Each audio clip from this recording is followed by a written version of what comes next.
how about we start out talking a little bit about how to hold the UBass? Oh, that sounds like a good plan.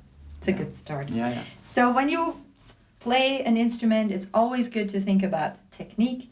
Good playing technique is relaxed, symmetric. You don't want to have your arms up by your shoulders, up by your ears. You don't want to be twisted or turning. This is sometimes something that I see a lot is a really bad habit where you're leaning on the side.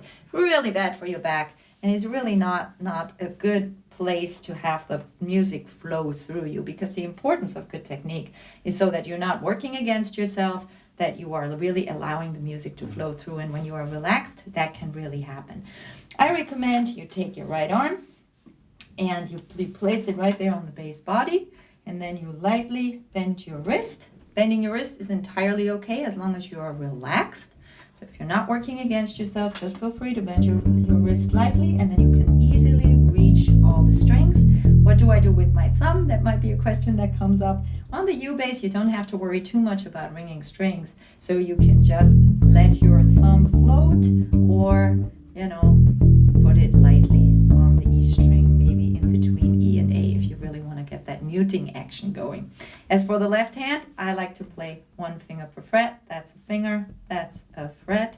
And I place my fingers so that every finger has a home. That really helps me out when I play music theory shapes like chords or scales, or when I read and I don't have to look at the fretboard, because every finger knows exactly where it's supposed to go. So one finger per fret is a wonderful way to get used to playing effectively. And it's also, this is a UBass. You won't have to worry about, stretching your fingers like on the electric. It's like really hard work to get your fingers to stretch down there. You don't have to worry about anything of that sort on the UBass, because it is so player friendly in that regard.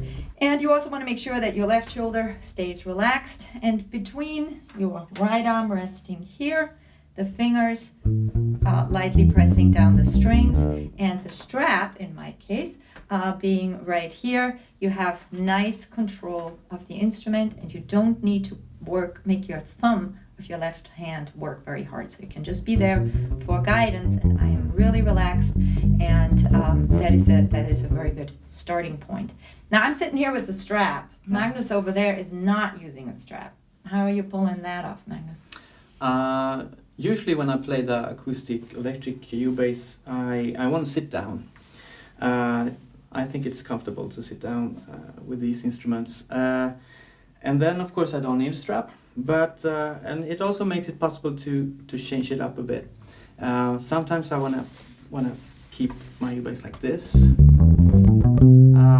and that's pretty comfortable for me, and I'm pretty relaxed when I do that.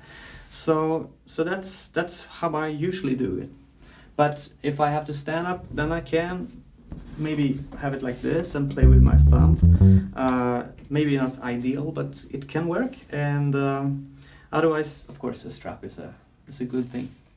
What's nice about the strap when you stand up is it stays pretty much in place how you're used to it when you're sitting. Mm-hmm. So you're not all of a sudden standing up and it feels very different. Yeah. But these instruments are so light, and the short scale length makes it so much more flexible in terms of where you hold it and how you hold it, and even hold it between your legs.